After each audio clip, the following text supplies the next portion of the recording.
গাড়ির মধ্যে বসে কথা বলতেছে, ওখানে মাসলা দিচ্ছে, যেখানে সেখানে মাসলা দিচ্ছে, বাজারে বন্দরে মাসলা দিচ্ছে, রাস্তায় মাসলা দিচ্ছে, মৌখিকভাবে মাসালা দিচ্ছে।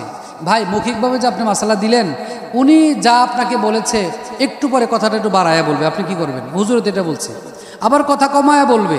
এই জন্য মাসআলা মৌখিকভাবে দেওয়া যাবে না।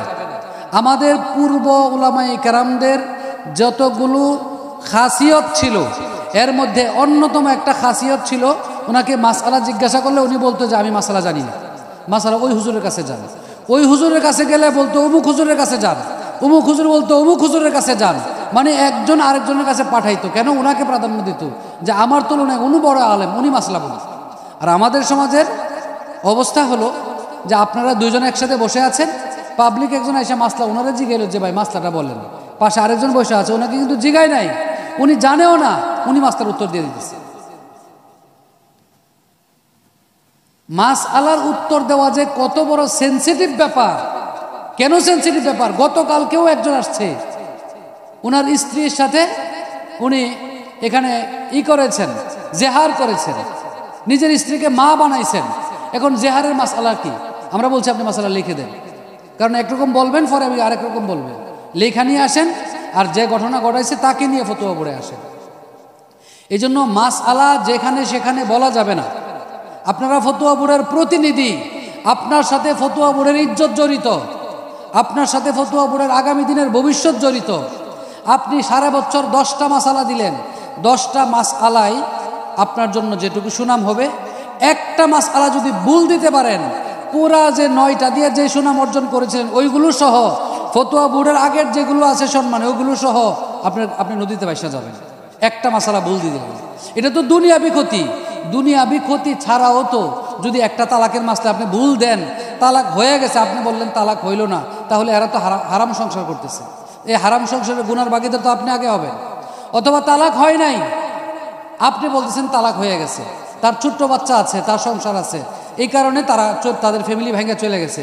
আপনার একটা কথার উপরে একটা ফ্যামিলির ভবিষ্যৎ নির্ভর করে, একটা সংসার নির্ভর করে, একটা ফ্যামিলি নির্ভর করে, একটা সমাজ নির্ভর করে। এই জন্য মুফতি সাহেবদের যতগুলো গুণ আছে, এর মধ্যে একটা গুণ হলো নিজের মুখটাকে ছোট করতে হবে। যেখানে সেখানে মাসআলা বলা যাবে না, যার সাথে তার সাথে মাসআলা বলা যাবে না, মৌখিক কোনো মাসআলা বলা যাবে না। আগে আপনি বুঝবেন, বুঝার পরে বুঝার মধ্যে কোনো গ্যাপ থাকলে অন্য কারোর সহযোগিতা নেবেন। জি, অফিসের ওয়াশরুমে অন্য কারোর সহযোগিতা নেবেন, সহযোগিতা নেওয়ার পরে মাসআলা বলবেন, তারপরে দেখবেন আপনার ভুল হবে না। আপনাদের সকলকে বলছি, রাত্রে 3টা বাজেও যদি মাসআলার কোনো প্রয়োজন হয়, দ্বিধাদ্বন্দ্বের মধ্যে আছেন, 3টা বাজে চিন্তা করার দরকার নাই যে হুজুর যে ঘুমাইতেছে, ঘুমাক। আমার ঘুমের তুলনায় আপনার মাসআলাটার জরুরত বেশি। আপনি 3টা বাজে যদি ঘুম থেকে উঠেন, আমার ঘুমের যতটুকু সম্মান, যতটুকু মূল্য, আপনার মাসআলার মূল্য এর চেয়ে বেশি। এই জন্য রাত 3টা বাজে প্রয়োজন হলে 3টা বাজেই ফোন দিবেন যে এই মাসআলা নিয়ে বিব্রতকর অবস্থায় আছি, কি করতে পারি। 3টা বাজে দরকার হতে পারে, লোক মারা গেছে, এখন তার লাশ ঘরে নেবেন না বাইরে রাখবেন? মানুষ বলতেছে এটা তো মরে গেছে, আর ঘরে নেওয়া যাবে না, সম্পূর্ণ ভুয়া মাসআলা। একটা লাশ বাইরে রাখছে, রাতের 3টা বাজে গেছে, গাড়ি দিয়ে আসছে, হসপিটাল থেকে নিয়ে আসছে লাশ বাসায়। এখন লাশ, শীতের মৌসুম, শীত, কনকনে শীত, বরফ হয়ে গেছে, লাশ বাইরে রাখা, এখন সবাই বাইরে বসে রয়েছে। এখন অনেকে বলতেছে আপনারা বাইরে বসে রয়েছেন, আবার আকাশের অবস্থাও খারাপ, বৃষ্টি, এই জন্য লাশটাকে ভিতরে নিয়ে যান, সবাই ভিতরে চলে যা। এটা মরে গেছে, ঘর থেকে বের করে ফেলাইছি, মরা লাশ আবার ভিতরে নেবো কেমনে? মাসআলা জানে না।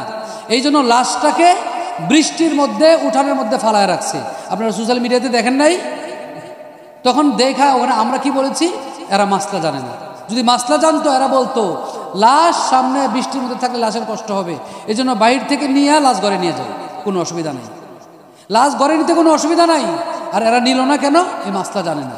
এখন রাতের 3টা বাজে আপনার মাসআলার প্রয়োজন হতে পারে, যদি কাউকে না পান, 3টা বাজে হোক আর যতটা বাজেই হোক, আপনারা আমাকে ফোন দিবেন, ইনশাআল্লাহ সাধ্য অনুযায়ী যোগাযোগ করার মাধ্যমে আপনার মাসআলার তাৎক্ষণিক সমাধান করা হবে।